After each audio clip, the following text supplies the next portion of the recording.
ஆணும் பெண்ணும் 2 பேரும் ஓடியாடி உழைத்தாக வேண்டிய காலகட்டத்தில் குழந்தை மெலிந்து இருக்கும்போது மிகப்பெரிய ஒரு குற்ற உணர்வே தாய்க்கும் தந்தைக்கும் இருக்கும். எங்கே நம்ம ஓடிக்கிட்டே இருக்கோம், நம்ம வேலை பார்த்துட்டே இருக்கோம், ஆனால் குழந்தை அதனுடைய ஆரோக்கியத்துக்காகவும் அதனுடைய படிப்புக்காகவும் நலவாழ்வுக்கு தானே இவ்வளோ பண்ணுறோம்.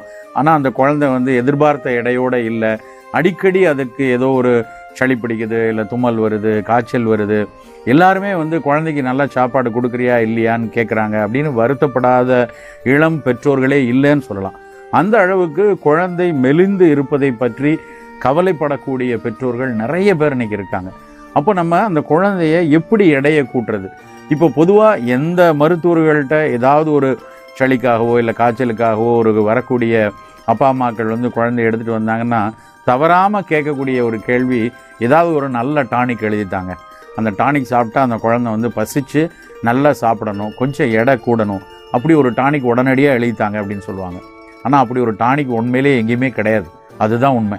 எந்த துறை மருத்துவத்திலையும் ஒரு குறைபாடு இருந்ததுன்னா, இரும்புச்சத்து குறைபாடு இருந்ததுன்னா அந்த இரும்புச்சத்துக்கான டானிக் கொடுக்கலாம். இல்லை சில சுரப்புகள் குறைவாக இருப்பது போல் சீரணிக்க வைக்க வேண்டிய சுரப்புகள் குறைஞ்சிருந்ததுன்னா அந்த என்சைமை சப்ளிமெண்ட் பண்ணுறதுக்கு சில டானிக்குகள் இருக்குது.